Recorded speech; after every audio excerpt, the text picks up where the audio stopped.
Welcome, hello. So we're going to do a little video on the wrestling. So many people say that the Attitude Era was the greatest time in the history of professional wrestling. The Attitude Era had the best segments in professional wrestling, or a lot of the best segments. Was it the best time for professional wrestling? No. No. Go and watch any pay-per-view from that time. Go and watch any episode of Raw from that time. You have a highlights reel every time Stone Cold comes out or The Rock. You know you're going to get some magic because they were fantastic. The WWE at that time had the two biggest superstars ever. Although we've had the likes of Hulk Hogan and Bruno Sammartino from off of the past, these two were on fire. The watch rate was absolutely out of this world, incredible. But the rest of the product, maybe not so good. So, towards the beginning of the Attitude Era, we said goodbye to Shawn Michaels, who had gone and got himself a serious back injury and then had to retire after WrestleMania for 4 years anyway.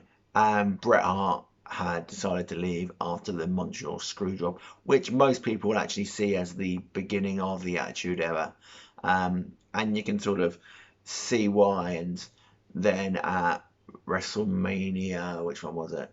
Was it WrestleMania 14, I think, was the one where Stone Cold beat Shawn Michaels to become WWE champion. Yeah, it was, because the one before he took on Bret Hart in what most people, or a lot of people, would consider as the best WrestleMania match of all time. So that then gave us Stone Cold and Mr. McMahon as a feud, because not many people really, because there wasn't internet around in those days as such, so no one really realized that Vince McMahon was actually the owner of the WWE, or WWF as it was back then, until Montreal. That's another thing, actually, going off the subject of the Attitude Era. Why can't a modern wrestler say WWE? I was quite shocked at WrestleMania this year, which was 37, was when Hulk Hogan, of all people, could actually say WWE. Who knew? You listen to someone like Kurt Angle or Ric Flair. People say Ric Flair, he's the best person on a mic ever. I can't understand what he says, so how can he be? Anyway, let's get back to the video. Oh yeah, whilst I'm going on, a big thumbs up to my Australian buddy.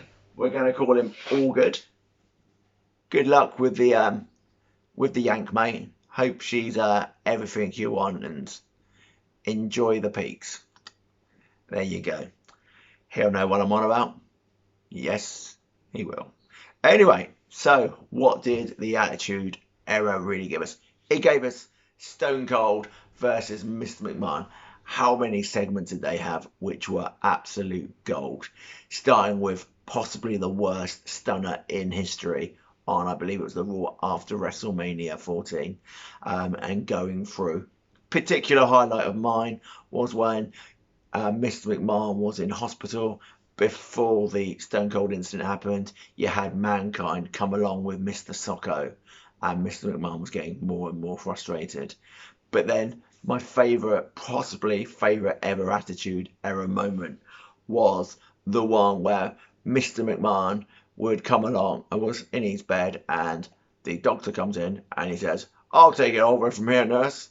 And then Mr. McMahon realizes it's Stone Cold. Stone Cold comes over, starts, for some reason, punching the cast, and then he gets a bedpan and smacks it about Mr. McMahon's head. That bing was absolute gold. Now, at work, I have some metal bowls which make that exact sound, so I do enjoy going around and smacking myself on the head with those and others.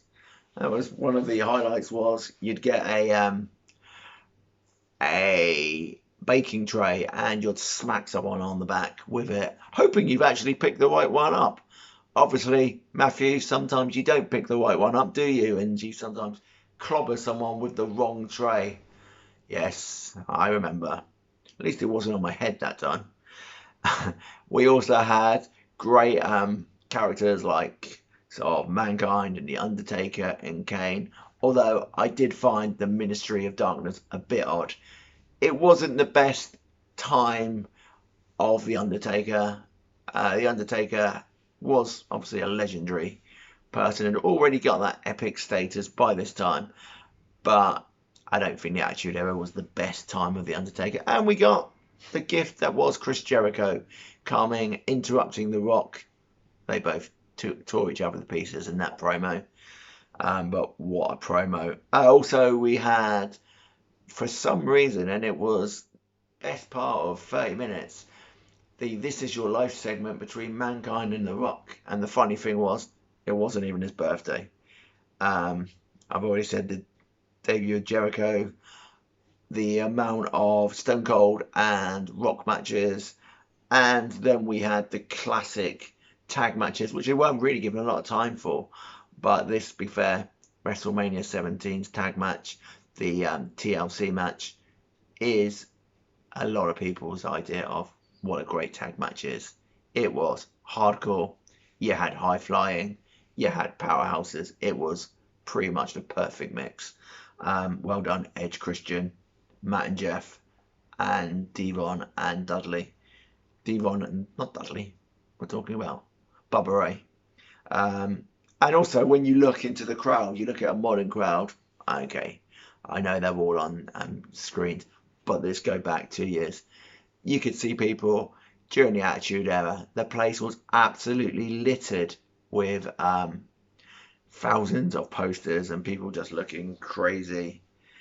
The arenas, they all look different as well.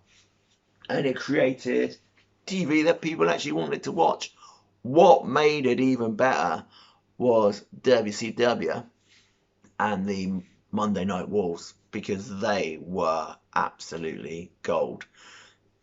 And we've all surely heard the story of the time when Tony Schiavone said, "Oh, no point turning over to the other side because Mankind will become the WWF champion." And everybody, I think they said something like 600,000 people turned the channel, and that was pretty much the nail in the coffin for them. Who knew that telling the opponents what was happening on the other show might make them want to turn over? But there you are. That's the bizarreness of wrestling. I also love the way that these clowns talk or are scripted to talk. People really don't talk like that. Imagine being in a bar, okay, and you've had a few bevies, and whoever you're talking to has had a few bevies, and you have an argument. To start with, the thing with an argument, we've all had arguments with our other halves or other people anyway, you talk over each other.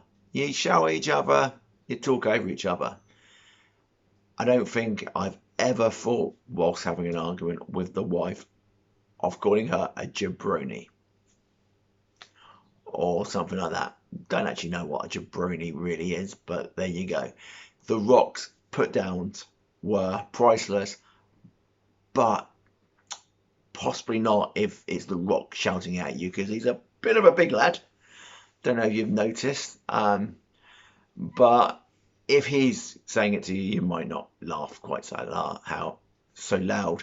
But if it was a normal person, similar sort of size, similar sort of fighting ability, when it comes to me, that's not really hard. That's not much of an ability. But you would generally think, okay, you're just a bit of a dick. Why are you saying words like this? Because nobody would say that in a proper argument, so why the hell do they do it? Because it's entertainment and it is funny.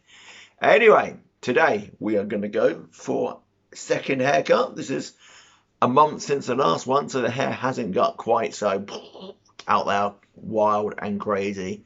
But going for a haircut. Got a few greys coming through, so we need to get those chopped out. Don't want to look too old, do I? You know, I want to keep me mid-20s look, you know.